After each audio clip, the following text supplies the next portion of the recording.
Pour faire de l'hypnose conversationnelle, il existe deux grandes techniques. Il va y avoir l'évocation et il va y avoir le présupposé.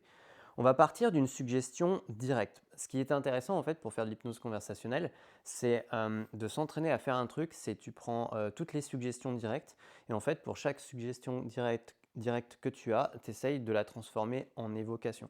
C'est un exercice que je trouve super intéressant qu'un ami praticien en hypnose m'avait passé et je trouve ça super intéressant à utiliser.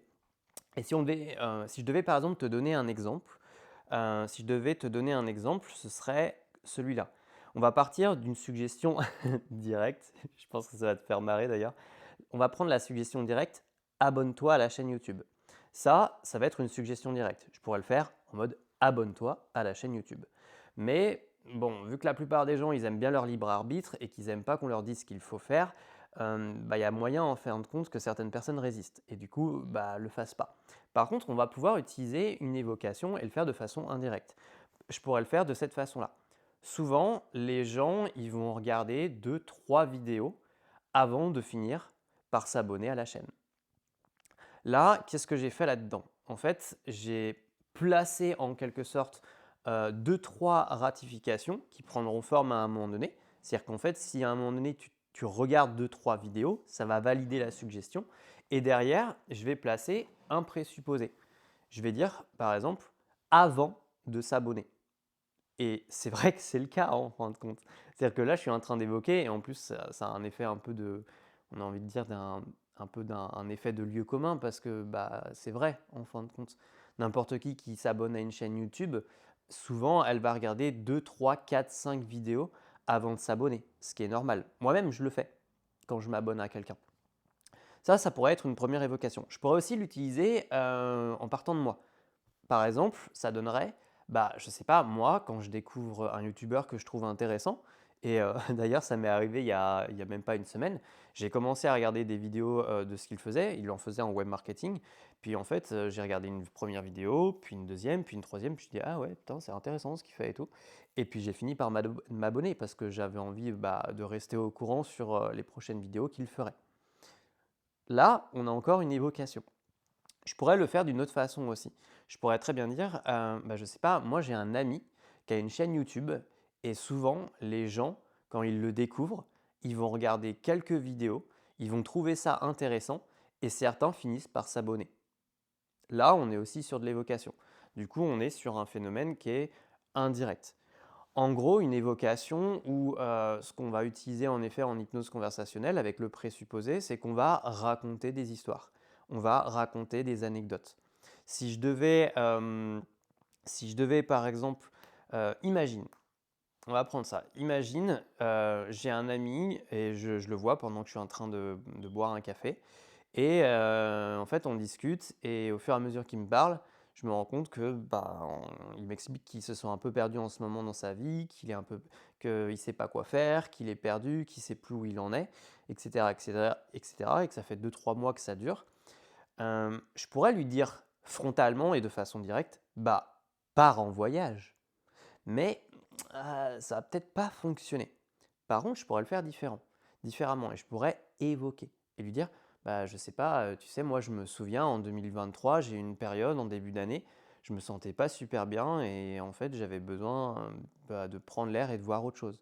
Du coup, j'ai commencé à regarder des vidéos sur YouTube et vu que j'avais déjà fait quelques voyages en vélo, je me suis dit que ce serait pas mal d'en faire un à ce moment-là, et du coup, j'ai fait un voyage en vélo qui était plutôt un voyage initiatique intérieur». Je pense que le mieux, c'est de te demander de quelle façon tu as envie de partir voyager et à quel endroit tu veux y aller et quand est-ce que tu as envie de partir. Et là, je présupposerais. Je pourrais faire ça et puis après, derrière, pouf, je rebalancerai une évocation sur quelqu'un que je connais qui est parti en voyage. Et puis j'en balancerai deux, trois. Et je laisserai ça. Et une fois que j'aurai fait ça, à la fin de cet échange-là, je passerai du coq à l'âne et je changerai complètement de sujet de conversation, histoire de passer à autre chose et histoire qu'en fait, il y a un effet d'amnésie pour qu'il oublie de quoi on a parlé. De cette façon-là, les suggestions, elles vont se retrouver dans la partie inconsciente et du coup, elles ont plus de chances de prendre forme. Pourquoi? Parce qu'en gros, là, on est en train de faire un truc du style, faire en sorte qu'il croit que l'idée vient de lui. Donc c'est hyper efficace. Donc pour créer de l'hypnose conversationnelle, on va avoir ces 2 éléments-là. On va avoir l'évocation et dans l'évocation, on va «planquer» entre guillemets, des ratifications qui vont faire un effet yes set et on va aussi planquer, en fait, on va planquer des ratifications, on va planquer des suggestions et on va aussi planquer, après ça, on va saupoudrer, si tu veux, de questions à présupposer. Les questions à présupposer, ce sont des questions qui sont légèrement orientées. Par exemple, au lieu de dire: «Est-ce que tu as envie de partir en voyage?» bah, ça va être plus intéressant de dire: «À quel moment tu as envie de partir en voyage? Et dans quel endroit tu as envie de partir?» Et peut-être que ça peut être aussi intéressant que tu te demandes avec qui tu as envie de partir. Tu crois pas? Le «tu crois pas» qui vient verrouiller le truc. Mais, en gros, c'est ça l'idée. Je me souviens que la première fois où j'ai compris l'hypnose conversationnelle, c'était en 2021. J'assistais à une conférence, d'un formateur de l'Arche. C'était en visio sur Zoom et donc c'était en vidéo et en fait, ce qu'il a fait, c'est que pendant 1 heure, il a parlé des processus de séduction, en accompagnement et en séance d'accompagnement. Et en gros, pendant 1 heure, il a évoqué, des choses, des expériences, des personnes où il s'était senti séduit. Et il avait questionné aussi, avec, des questions présupposées. Et je l'écoute comme ça et en fait, tu vois, je prends le temps de m'observer parce que je suis quelqu'un qui est attentif quand même et puis, bah, si tu me connais, tu sais à quel point je suis attentif parce que, bah, j'ai fait beaucoup d'auto-hypnose par le passé. Et à un moment donné, je me dis: «Mais putain, je comprends pas. Pourquoi je me sens séduit par ce qu'il dit?» Et là, ça a fait: «Oh bordel! Oh la vache! Ah, je viens de comprendre ce qu'il a fait». Et là, ça m'a retourné le cerveau et à partir du moment où j'ai compris ce phénomène en hypnose conversationnelle, j'ai repassé énormément de conversations que j'avais eues par le passé avec des personnes que j'avais connues et ça m'a retourné le cerveau, vraiment. Parce que j'avais l'impression de j'étais un peu comme Neo, tu vois, dans Matrix. J'avais l'impression de voir, des lignes de code, des lignes de 0 et de 1 partout autour de moi parce que je me mettais à comprendre plein de choses et parce que, bah, en fait, l'hypnose conversationnelle, ça permet quand même de comprendre énormément de choses et énormément ça permet de beaucoup comprendre pourquoi on réagit dans certaines situations, comme on réagit.